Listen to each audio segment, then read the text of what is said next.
Good evening and welcome back to the shop here in lovely, rainy Canterbury, New Hampshire. We're going to explore the wonderful world of furniture restoration. Last week, we started out by repairing those two legs that were snapped off right at this point. We tried some new techniques in order to dowel the leg and the post that was remaining so that we ended up with a nice repair. Yeah, this is one of the legs we repaired. I do want to tell you though how I glued that up because I learned something that was very helpful. When I assembled the leg, as some of you were here, we had about a 6-inch dowel that I had turned. It was a 1/2-inch maple dowel that bored into what was remaining.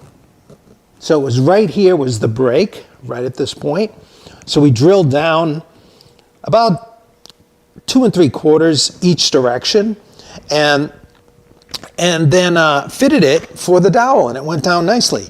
But where it had broken and separated, we had a really ragged meeting point. So it was kind of hollowed out. And when I put it together, I could tell after I glued it up, a lot of the stress was on the dowel itself because there was too much material missing in there. When I glued it together, I used this stuff here. It's an epoxy putty called quick wood, and you cut it and you mold it. Let me show you what it is. You can also use this stuff to fill defects, which we're going to talk about in a few minutes. You chop it. And see that white middle there? You can see it better now. And you got to put it away because you don't want it to dry up. It lasts a long time though. They say this can irritate your skin. I just read that on the directions. I've been using it for a long time and never had irritated skin, but I didn't want to set a bad example, so I'm putting on my gloves. And then you're just going to knead it together. You should know this is lighter colored. I just discovered they're now making the quickwood in a darker color. So the outside actually looks more like a darker caramel. You can also add colorant to it. You can add little trans tint or whatever, and it doesn't really affect the mix. All right, so once I've got it all molded up, what I did was I put the glue on the dowel in the hole, and I just circled the dowel that was sticking up in the air. Then I came down with the leg all glued up and pressed it down in place, and I had it nicely aligned so that it was true. I just sighted it from both directions, and I could see that it was pretty plumb.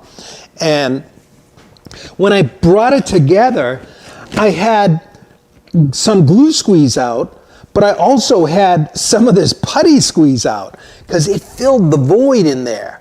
So no longer was I just resting on the actual dowel. Mm-hmm. See that white? Yeah. That's this quickwood.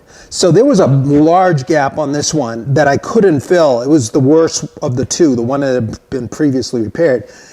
And it was tipsy because it was hollowed there, and I wasn't sure what to do. And then when that idea dawned on me, I thought, well, this should work because when this stuff dries, it dries hard as wood. And it's really great stuff. It's like an epoxy, but it's not quite epoxy. Here's a piece I did about an hour ago. See that? Hard. This, fresh, still moldy. This one will not bend. All right, so there you go. We put a link to this stuff if you want to check it out. Be sure to look for the different colors if you're interested in doing that stuff. What resulted here was because the quickwood filled that empty space, now if I hold this leg and try to move it, I wish you could check this out yourself. This is virtually a fully intact restored leg. I'm very happy with how this turned out because normally if you're turning this yourself, like if you were doing segmented turning, you would turn the tenon on one element and you'd have a pre-drilled hole on the other, which usually you use that hole as your axis for turning, like we did on that guide I made. Well, when you assemble those type of pieces, it always feels really solid because you're getting a good flat butt on the shoulders around the dowels. But here we had to recreate it and build it out. I hope if you ever have to repair like this, check that technique out. It's going to work wonders. Why I'm telling you that is when you're restoring old pieces like this, the first thing you attack are the biggest issues, like the broken bones, right? We had 2 serious breaks we had to restore to get this back. Then I start looking for the other broken elements. So we're not thinking about the finish yet. We're not going to that. We've got to triage this thing. The only thing that's bad, I still don't like about it structurally, is the one leg that was previously broken that had not snapped. And it's, of the 4, it's now the weakest leg because there's a seam here and it's glued up, and they must have a dowel up in there. But you see that little crack right there? Can you see it on the camera? And if I move the leg, it moves a little. It's still strong enough, you know, but this leg is slightly towed in. It's annoying, you know, that it's not fully strong.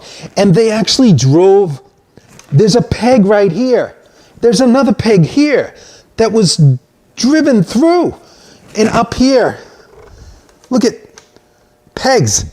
I don't know how that works, but so that was probably a pretty old repair. It's not worth, in this case, driving those out and probably doing, you know, you'd have a much larger repair. In order to do that, I have to break this again, and it's really not that far gone. Now I see over here, I've got a dent on this leg.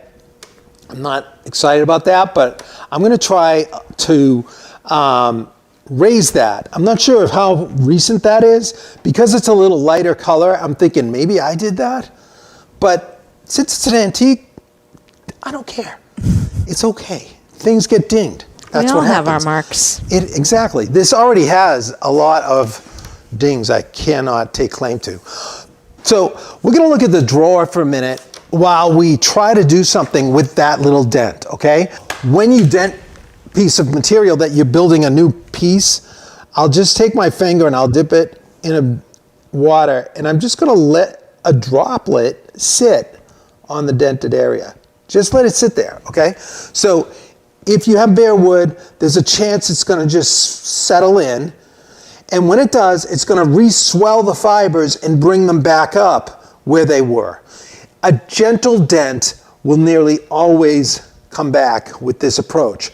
I'm also going to hit it with a little heat. I'll show you that is in a second. But we want to give it a time for those fibers to saturate a little bit and swell. So let's just step away from that and let's look at the drawer while we're waiting for that, okay? All right, the drawer is not bad. We talked about last week that it did have some veneer repair on the front. You can see that piece there. And it looks pretty good from straight on, right? Mm-hmm. What do you think? Yeah. But then when you look at it from side, does it change to you? Do you see how dark it looks? Is it reflecting darker when you turn it? Yeah, a little bit. Okay, it's not enough to worry about, and that's part of the charm of some old pieces, that they are repaired. You just try to match it up with the closest veneer you have, and that's a piece of crotch veneer on that drawer front, so not always the easiest to get. You want to match it with figure, and then you've got to blend it to color, and it is pretty nice in that way. I can't argue with that.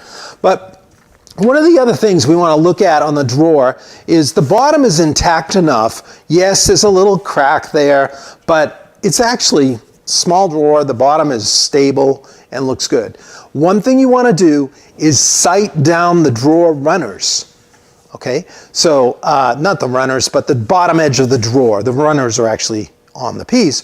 So what often happens, especially in chests of drawers, is these runners get dished out. Let me get a straight edge. So you can see that is slightly dished, about 1/16 of an inch, right in this area where you'd expect. It gets most of the leaning there. Let's look at the other side. That's impressive, very slight. Just a little light dishing up here, hardly any. Not enough to worry about really on either side. This is not really borderline. I did check how it slid in the case. I don't want to lift it up right now because we're still waiting on our droplet, but it's pretty good. But some chests of drawers, like where you have a chest that's holding clothes, this is white pine. So the white pine is a wonderful, stable, beautiful, lightweight wood for drawers, but it's soft, so it wears fairly easily, and that's what's happening here. But if this were a chest of drawers, that would be severe. And in that case, what we used to do at Pugs when we would come across these, and almost every chest that came in, it had this issue. We'd have to cut a straight line, and you have to figure out how to do that. Like either you can set up a router with a straight edge and route it, or you can set up you could use almost anything like a skill saw with a fence, or on a table saw using the other edge as a fence, and you've got to rip a straight line and then clean it up to here, and then you're going to put a new piece on. So you're going to use probably the other edge, something to give you a straight line, just to rebuild that bottom straight and true. And you'd have to glue it on, and then we usually would put a little color. This has almost like a dark orange shellac look to it. So that's what we would go with here. Now this is the very reason why, if you saw the video of the shaker chest of drawers that we built, the way I build the sides out now to these chests of drawers is this is not thickness, this is over thick. I glue a piece of hard maple to the bottom edge of the white pine. And then the whole thing gets trued and flattened to dimension. And this is thicker than it ends up being. It's usually only about 1/4 inch. So you end up with this really hard wood edge on the bottom sliding. So you don't encounter, or it would be a lot more years, you get a lot more mileage on these tires, right, than that white pine. Here's one that I think if you've been around, I probably showed you this a while ago, because we did the caulk beading, I believe, on one episode. And this has a little darker piece of hard maple on the bottom. But there you have it. It's white pine.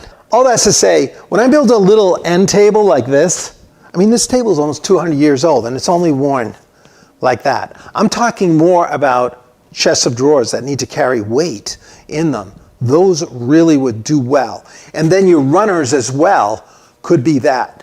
The runners in this piece are just tacked on white pine.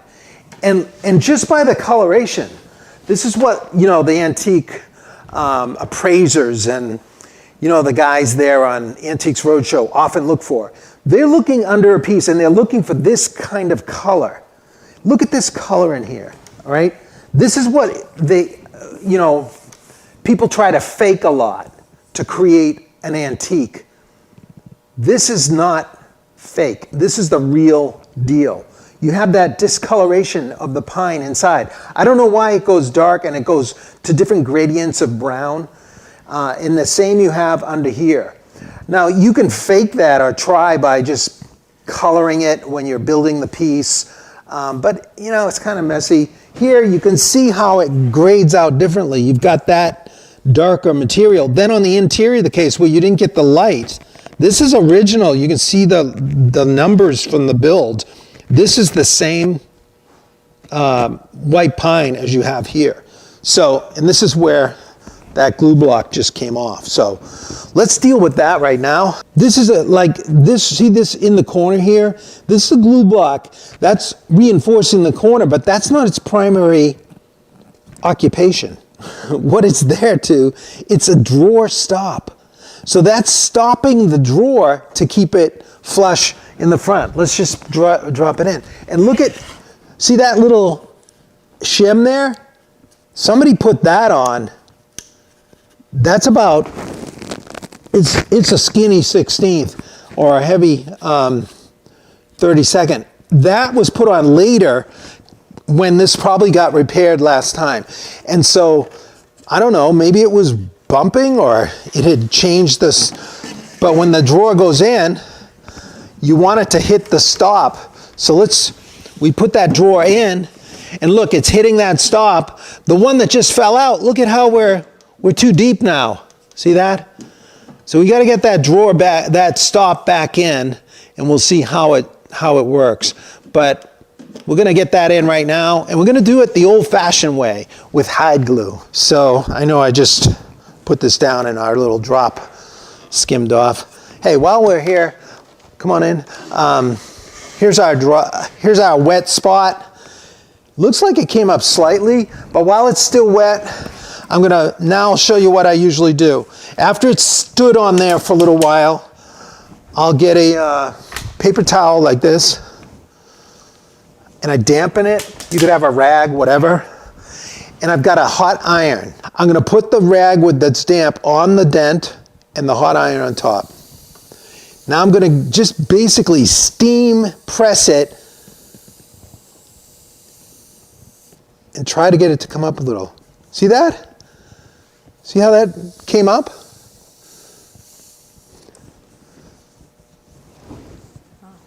I'm happy with that. See, we got most of it out, enough that we're in business. Now, if you hit a piece and it hits so hard that it makes like a cut line, and it's not just kind of like a soft dent like that, it's not going to raise out usually satisfactorily. This method really only works with bare wood, like during your build. Let's say you're almost ready to put on the finish and you drop something on it, it makes a gentle kind of dent. You're gonna just try it, just do it. It's pretty fun to see how it works. You could scrape it back if you have a situation where you have that luxury to do that. All right, so let's get this glue block back in. Now you notice the way it came off. Look at the fibers on this pine block. You can see the old hide glue right there. And let's get it in position. We know by the coloration how it was positioned. Okay, dark kind of agey color, and then lighter here. So it was right in there like that. It had to be, right? And I can see the shadow of where it was as well. So I want to get it right back in that place. It's a little bumpy though, because when it came off, some of the fibers are there. So I'm just going to use this little sanding block and just get it smooth again. I don't have, the hide glue is kind of powdery. I'll hit this too. But I don't want to sand that good aged side, you know? We want to retain that age. Now down in here, I got a little more of a challenge. Sometimes you can use a little single edge razor like this as like a little card scraper. So we're going to come in here. Yeah. We're going to just scrape right on across and just get rid of that stuff sticking up. Yeah, these card scrapers, you never have to put the edge on them either, because we're holding it straight up. It's not got a burr on it like a card scraper. You know what happened? This one was only glued really on this face. That's why it popped off for some reason. That, you can see how light that glue is. It never really made contact over here. So in the old days, this was the way everything was glued together, with hide glue. And it's just made from the hides of animals. Mostly it's cows. And this is what's left. What they do is they take primarily the skin, the skins of them. Usually they're near tanneries. The glue factories are right near the tanneries, so they could take advantage of the hides being right there. And after they get all the tanning hides done, they'll take what's left of the skin material. What they're after is the collagen like jelly material in the skin, and so you have to put them in water and they get saturated and kind of gel-like, and then add heat, and you end up with this material that's a lot like regular glue. Now I only have a very little in here because we don't have a lot to do. And if it gets too thick, you can just add a little water to it. This glue pot keeps it, by being plugged in, at a steady, consistent, like 140 degrees, which is perfect for it. But you can also do it if you have an electric burner. Just put a pot of water on there with a jar in there with your prep for your hide glue, and you'll be good to go as well. Now, you don't have to use the hot hide glue. You can use pre-mixed hide glue that I did put some links to that as well. And the pre-mixed, you can get old brown glue, and then Type Bond also has a brown glue. There's some kind of additive that gives it more open time. It makes it more bottleable. The thing about it is, it just acts then just like regular glue, which is not bad, but the nice thing about hide glue is it's reversible, that later on with moisture and heat, you can bring it loose, but it holds incredibly well. Unfortunately, if the furniture is stored in a moist environment like basements, that's why you see veneer pop off or whatever. Because prior to the 1950s, this is all they used, hide glue. It wasn't until the 1950s that they came out with the first white glues, like Elmer's, you know, that's what's in here. PVA, polyvinyl acetate. All right, yeah. And those are the glues we all know now. They need to be put on and clamped, and in the clamp for about 30 minutes minimum. Usually an hour or more is better. That's the same you have to do with the liquid hide glue that's pre-mixed. When you have original hide glue, the hot stuff, what you gain is this fast tack action, which comes in really handy, like in times like this. So I want you to see, this is what the advantage is of hot hide glue. This is the way they would handle this. They would put on these, so I'm gonna use a little brush for this. As this cools, it gets super tacky, sort of like some people I know. And so we just get it on there good. Let's put a little on the piece as well. I don't know why I'm laughing, because maybe you were referring to. No. Yeah, we automatically disqualify ourselves. Oh, yeah. No, I really wasn't saying it about anybody. I didn't have anyone in mind, I promise. All right, and so then we get that there, and you don't have much time because it's such cool. All right, so here we go. We're gonna set it down in there, and I can feel it's kind of gelling, and I'm gonna give it a good rub fit in, and then get it right where I want it, push it in the corner, and just hold pressure for a second. Just press. Now it's cooling. When it gets to like 90, I think it's 95 degrees, that's it. It's tacked, it's done. So you can just rub fit, press, you're done, okay? No need for clamps. That was the beauty. All of these blocks were put in that way. Just a little hide glue, rub fit, held, let go, done. And they hold for 200 years. Isn't that crazy? I mean, well, obviously not that one. But that's the way furniture was joined. Even all the joinery, had hide glue in there. So it can be reversed with hot water. You put it in there and it regels it. And it is not a big mess to clean off. You can use it for veneering and everything. So while we mention that, we got to turn our attention to the veneer on this piece, because that was put on that way too. And if you remember last week, we found a little place that was popping off. So let's check and see if we can find that. All right, so here we go. This on the back, you can see that veneer. We've got that crotch mahogany piece there. The grain is actually going this way vertically. So underneath we could see from the inside that it's a piece of white pine running horizontally, but they put the piece of veneer this way. Then on the corner, you tap around all this feels, it's still on there. Hide glue, like the day it was made. And then when I get here, listen. Ah, the telltale sign. Now, we can lift hide glue in a similar way that we raised that dent. So I'm going to dampen just a paper towel. You can do a rag, it's probably better, but this is what I got. And we're going to use our iron. Let's bring the iron in. So we're going to hold, just kind of wet it, that spot. I want to try to, if I can, get that off. It's on good right to that crack. I mean, that right below that crack is still on there nicely. So I can remove that and get a little glue under there. I may just reactivate the hide glue though with this moisture and the heat. So we may find that it readheres and we don't have to get any glue under it. Let's just see what happens.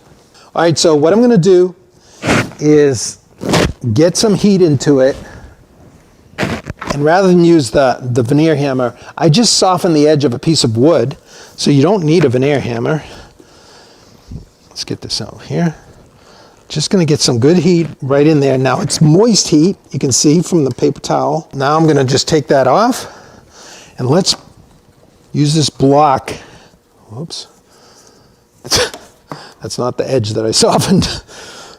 I made a little scratch, but not enough to worry about.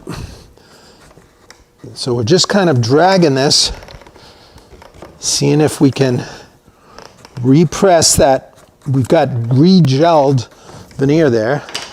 And let's see. Here's where it was good. Oh, just at the very top. All of this is good. Oh no, it's not. Right there, it's not good. All right, so let's try to get it off. Let's not try to repress it. We don't want to repress our feelings here. I'm going to get a veneer, just a little thin putty knife. See if we can lift it off now. Oh, look at that. There you go. It's almost like we practiced. Yeah, huh? That hasn't seen the light of day in a long time, except maybe when that guy did that repair. Now see, that's a really bad kind of patch as far as coloration goes. That square actually is one piece. What happened was this trim was put on after, so that was re-nailed on. This was a long while ago this repair was made. This has been on there a while.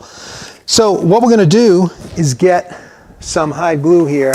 The hide glue will last, if you have some still in there, let it cool off. It'll harden again. But you can use it for like almost a couple weeks. You just put a little water on top of it the next day and then plug it in and it'll re-go. And you just have to keep checking it. You might have to add a little water if it gets too thick. It comes in different gram strengths too. The higher the number, the numbers range from something like 60 to 500, something. The higher the number, the faster it sets and the stronger it is. Really, it's stronger than the wood fibers at the lower numbers, so you don't need the high numbers. But typically the sweet spot, as Bob Flexner says, that the glue guys told him, is 192. The instrument makers, for some reason, they use it at 250 gram strength or whatever. I guess because when you have small pieces, you can move faster. Like if you're repairing a violin or something. Those would always be high glue, by the way. You repair instruments, you should be repairing them with hide glue. All right, so here we go. Let's do this. We could keep talking about this for a while. But I'm going to just get some glue in here. Can you see this? We'll get some on there. This doesn't affect the finish at all, which is cool. Like even if it squeezes out, we'll clean it off or sand it, and it's not a problem. Let's just get some on there. And now we're going to put it right back in, skillfully like that. And we're going to just get that nice rub fit going again. I'll get it in position. And I'm going to try to hold it smooth up here. I'm going to use the block. It's just smaller and easier. And let's see if we can kind of hammer veneer this back in place while it's cooling. Okay. And if it doesn't go all the way, we know we've got enough glue in there. We can put the iron to it and we'll be okay. I can feel it still slipping around a little bit, but there's a good amount of glue in there. Let me see if this is... I'm sorry.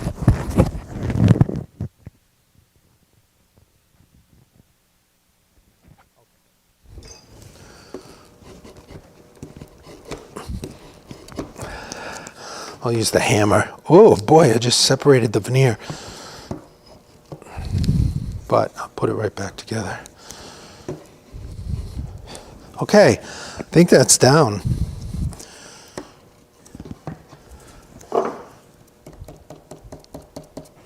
Feels pretty good. Yeah. All right, so I'm gonna let that cool. Oh, look at, see, I got a little, it's still sliding around though, so it's not quite hard yet. Let's get a little in there, in the crack, just for kicks. I don't think it would matter a heck of a lot, but slide that together. Is it important to clean the old glue off the surfaces? Not really, because it's reactivating with the heat. I'm going to put some heat to this though. It was mostly, there was a thin film there, but that's the thing, the beauty about hide glue is that it reactivates with moisture and heat. It's also, it's a double-edged sword though, because it can sometimes fail if it's in a bad environment. Okay, so that's on the back, and I wonder if that came off when the guy was doing that last repair. See now how liquid this is? That heat just liquefied that hide glue. Now I can press, even if some hide glue comes out on the surface, it kind of helps. It helps the hammer slide and glide and give good pressure. So oftentimes when people are hammer veneering surfaces or drawer fronts, they'll intentionally put hide glue on the face as like a lubricant for the hammer. And because it doesn't hurt the finish, like you'll do a light sanding after and it doesn't even show. All right, so that's good. Giving it that heat, re-liquefied everything, and I'm gonna just let that cure now. We'll come back later and just lightly sand and it'll be good to go. That's enough with the repairing. We're going to look at the finish. And I'm gonna just give you a crash course in how I'd refinish something like this. Now we're not refinishing. We wanna, as much as possible, leave the original finish to an antique like this. I don't wanna remove any of this patina. This discoloration and whatnot is great, you know? You start to look in at the marks and things, sometimes you'll see what you know would be ink stains. Now, someone asked earlier, what do you do about ink? Well, that's ideally you use a product called oxalic acid. It sounds more dangerous than it is, but it's crystal form. You dissolve it in hot water. You'll see the directions on the thing. And it's water-based, and you just brush it on while it's still hot, actually, not boiling, but hot. It has better action when it's hot, and it works wonders on like black, like discoloration from water rings or whatever, you know, those black rings. It's like they disappear like magically, like ghost away when you brush it on. Some other things are more difficult. It might be that like black ink, I'm not sure that oxalic acid hits that. But there's a lot of black kind of stains that occur on a horizontal surface that the oxalic will be very good at. So I wouldn't try bleaching or anything like that. The oxalic, then you're gonna wash it off. You don't wanna sand it after it's dry and don't wanna breathe the oxalic acid dust. Okay, so make sure you just kind of wash it off first. And then when you sand, wear a mask for that. Okay, so what I'm gonna do, I'll just demo a little bit of this. and you just assume the whole thing you're going to do. The first thing I need to do is make sure it's clean. Okay, I want to clean off any old residue or whatever before I decide how I'm going to treat it with any kind of finish. You just take some paint thinner and a piece of steel wool. You could use a Scotch-Brite pad, whatever, but you want to be gentle about the steel wool. This is the fine 4/0 steel wool. You know, I don't want to be too hard on this. The paint thinner won't hurt it. It's gonna, it actually is gonna look like finish when it goes on. So you get to see the reward of how nice this is gonna look. Now we're just gonna come across. Now this is gonna dissolve any kind of grease or and waxes. And also this it's like the abrasion of the steel wool is going to take off that gummy stuff, little paint dots, and it won't hurt the finish at all. But are you seeing the color of this? Can you see it in the camera? Oh, it's so rich. And that's one board. This is a beautiful piece of mahogany, just 16, I think it's 16.5 inches wide. Isn't that sweet?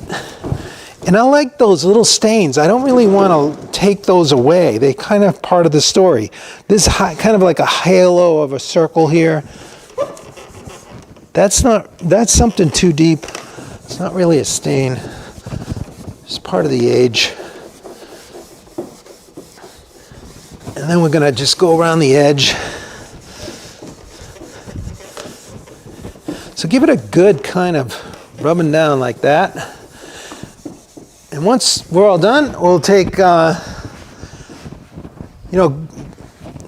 some paper towels, and you're going to dry it off.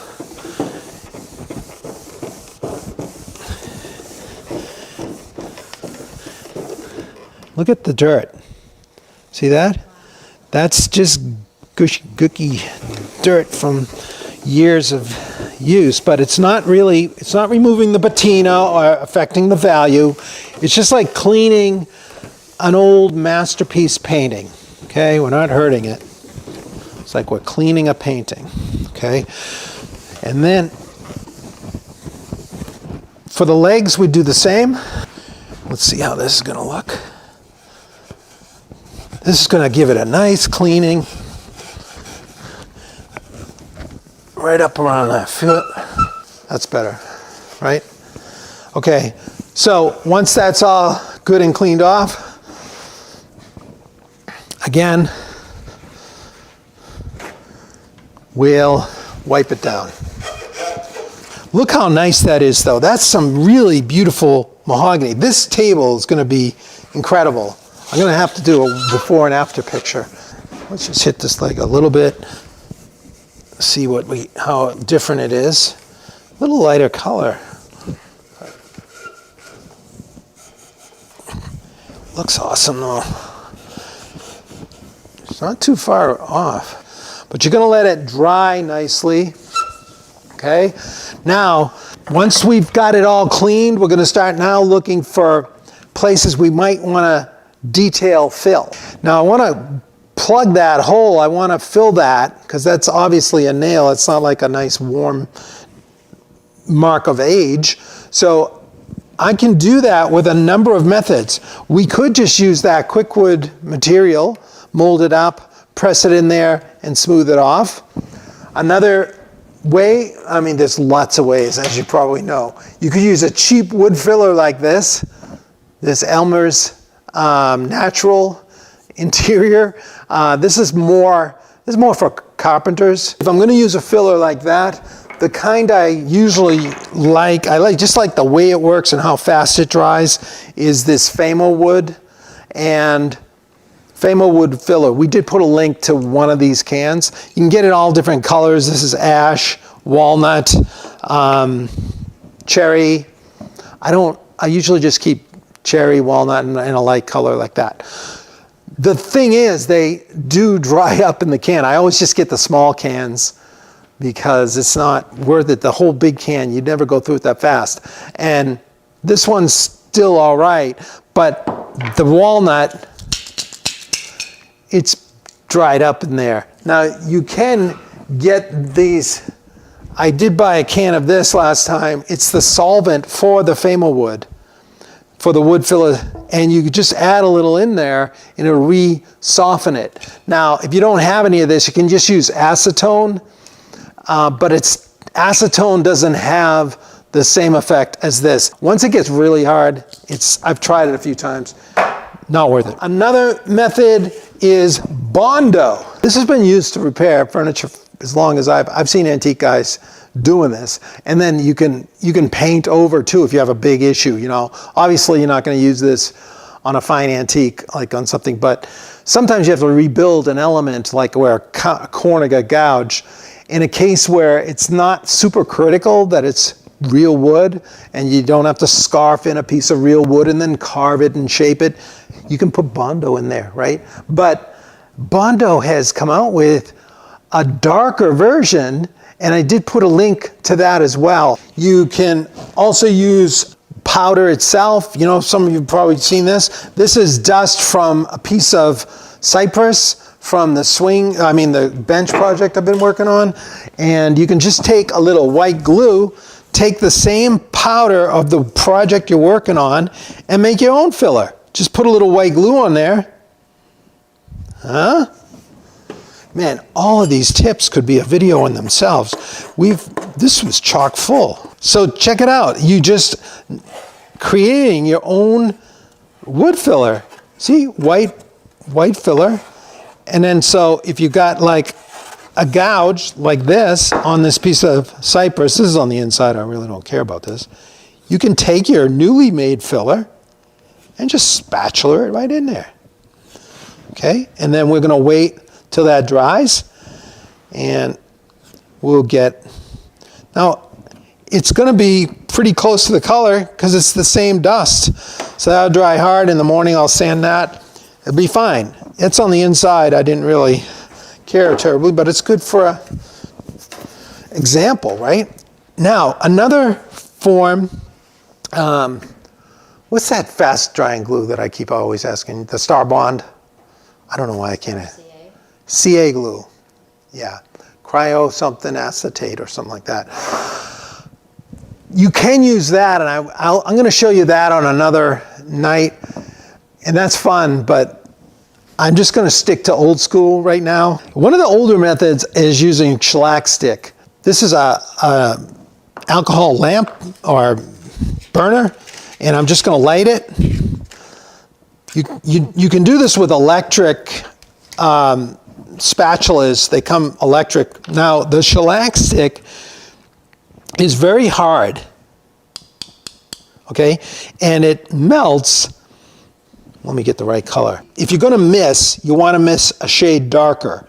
The shade darker shows up less than the shade lighter. I did put a link to one, so I'm going to let it heat a little, and I got to heat my tool here. This is the older method. If you get the hot knife, you plug in and it'll be the right temperature.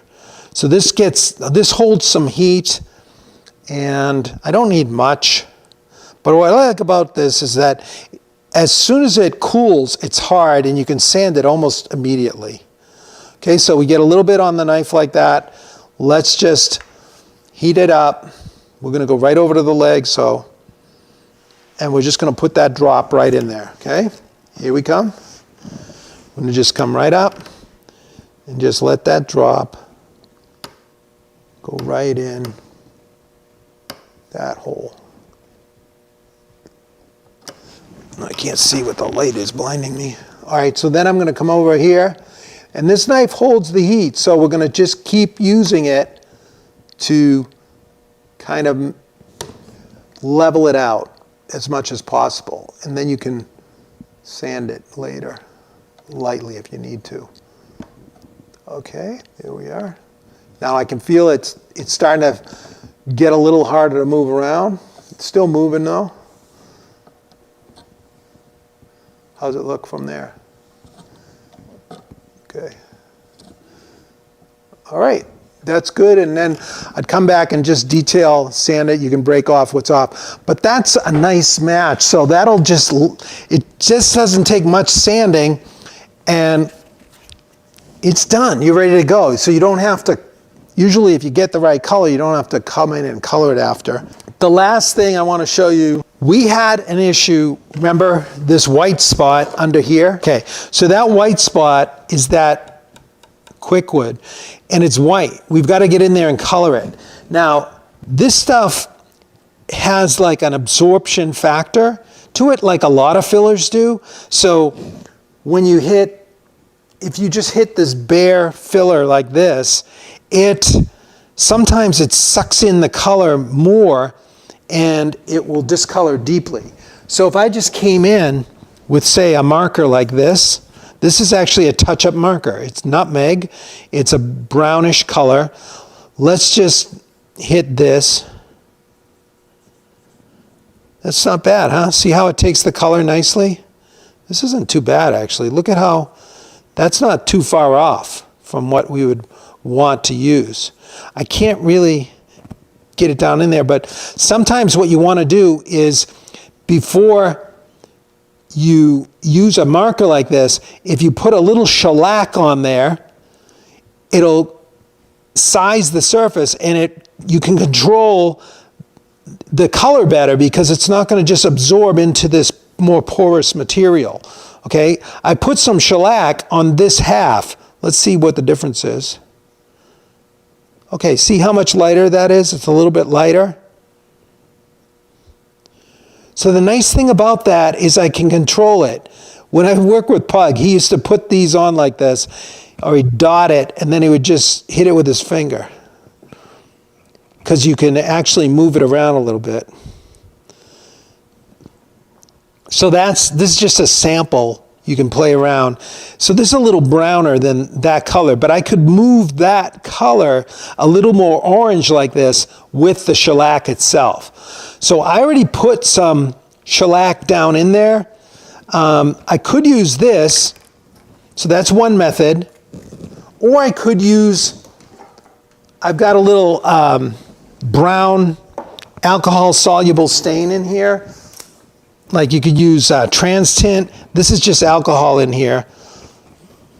Let me get, and I'm just going to use an artist's knife. Brush. Let's see. Let's see what it looks like on our little sample. Yeah, so it's a nice little brown. Similar, right?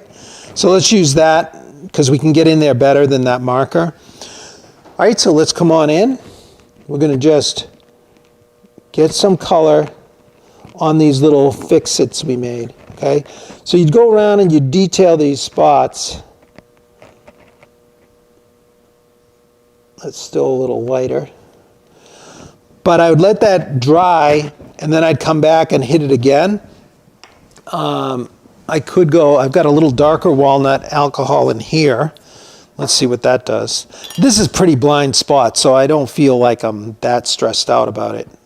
Oh, you know what? I took my gloves off again, and somebody, look at now what I did. Oh no, don't yell at me. All right, so we're gonna come in here. This is a little bit of this is a little blacker of a brown. I don't really like it that much, but it's up in there. I'd come back with the brown again, another coat, and we would have it.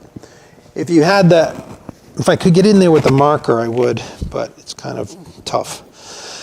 All right, so that's what I would do. I'd go around and touch up.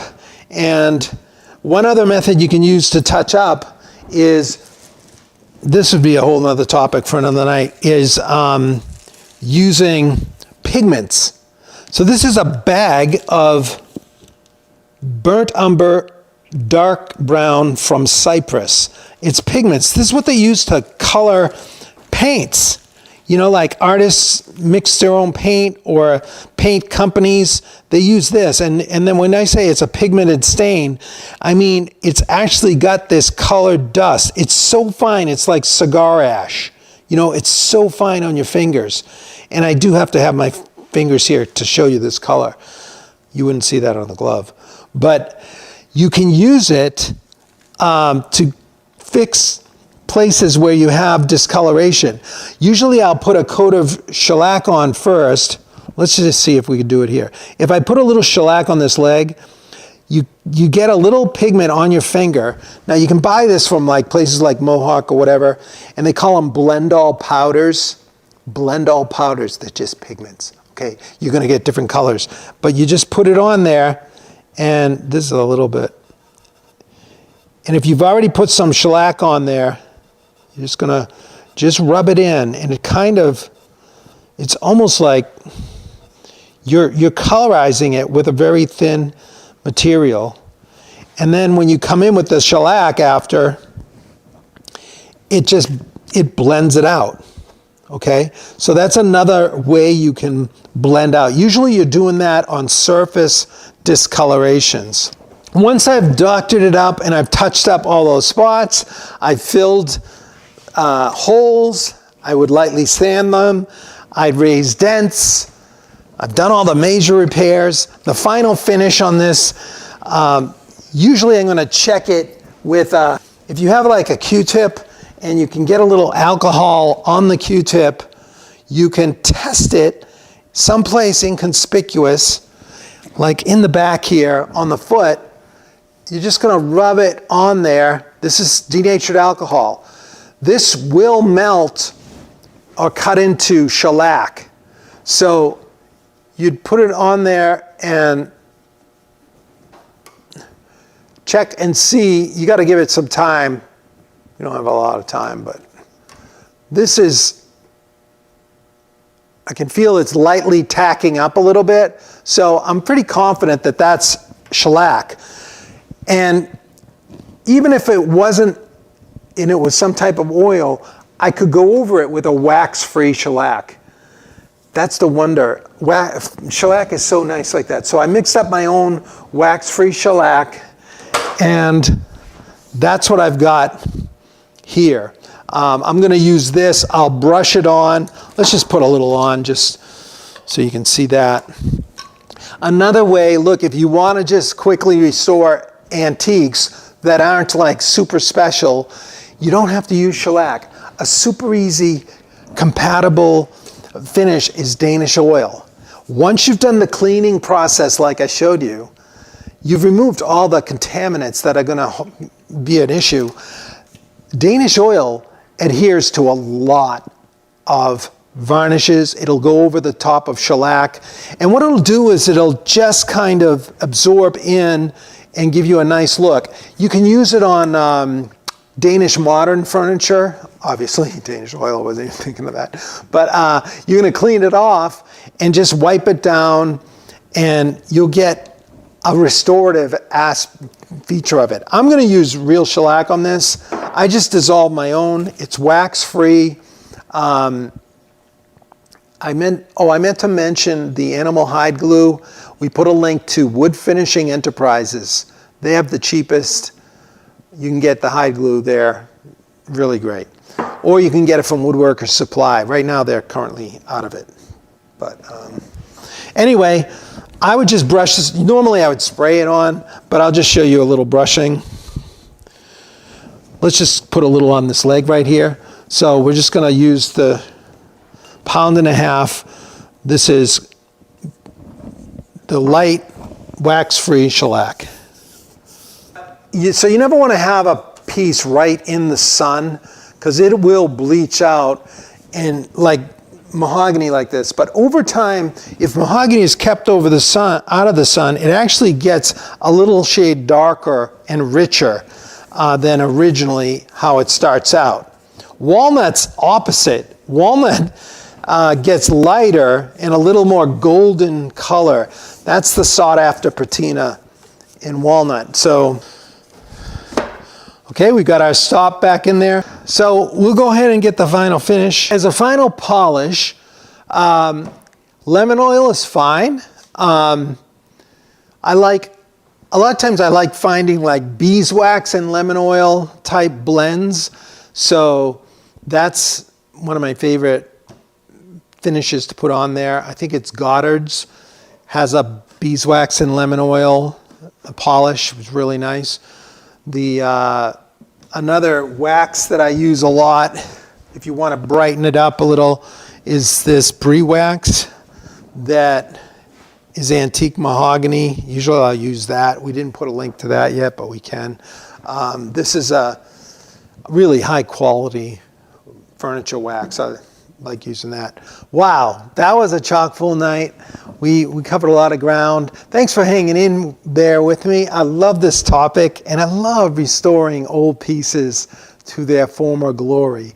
And when they have those marks of age, there's like that, it's like an old friend, you know, they have this life that they show on their surfaces, sort of like we do, I guess.